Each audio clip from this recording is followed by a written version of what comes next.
ok ok ok voilà kii ndeysaan ñu mat a taxawaatal ndaanaan taxawaat ak icône une grande danseuse boo xam tey macha allah kii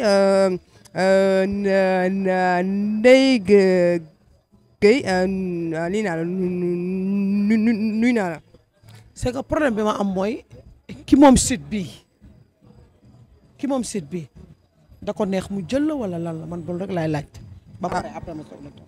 non lii mën naa ko moom. man dama lay wax ni la man tamit nuyu naa la fay naa la di la wax yàlla na la yàlla defal jàmm. Kii ndege boo ma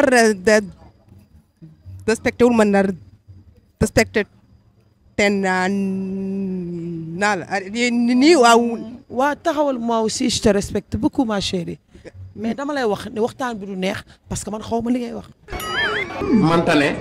changer liggéey nga bañ. bi ma commencé di wax ba tey comprendre. ba léegi comprendre ma. mais ma ne nuyu naa la. ma ne la fay naa la. ñu tey ku. waaw yeggale am problème. non. il n'y a pas de problème ma chérie yeggale am problème. non bu fekkee man dama lay.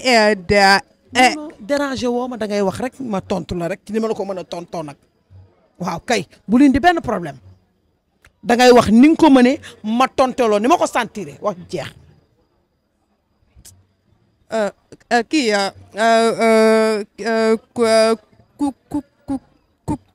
kenn du ko coupé da ngay wax ma déglu ma tontu la. mais kon da ngay mën a yow boo waxee ma déglu la yow ba lii ba jàmm la boo waxee rek ma déglu la kay man yow yaay wax li ngay wax xaw a compliqué ci man mais waxal correctement nga xool ni ngay waxee man su ma jéemee comprendre dinaa la tontu yow tamit nag ma chérie où est le mal y a aucun mal.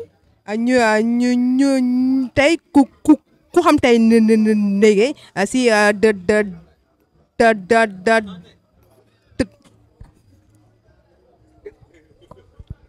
kii.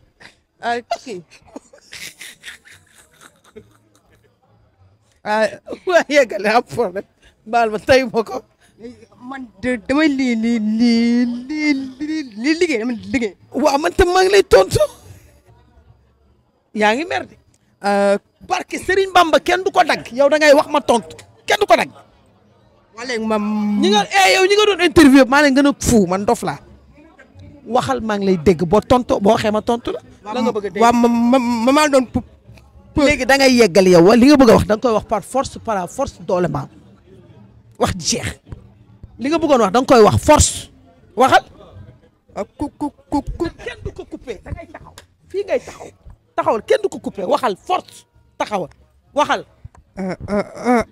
ok. jox ko la maam am sabab waxal. tey bu ñu demee tey ba ne tey ndege ñu xam que si li nga xam mooy danse tey mën naa wax tey danse boobu kenn gisatu ko mais tey ñi nga xam ne tey ñooy artistes yu ndaw yi ñu nekk si li nga xam mooy danse bi dafa mel ni danse bu njëkk ak danse su tey. dansu démb ak dansu tey nga bëgg a wax ndax bokkul dafa mel ni bu ñuy wax dansu démb bokkul ak dansu tey du mën a bokk pour ma leeral la ko c'est pas la même chose parce que démb média yi bariwul woon nii presse bi bariwul woon nii comme yow donc léegi art bi dafa changé. baax na coupé.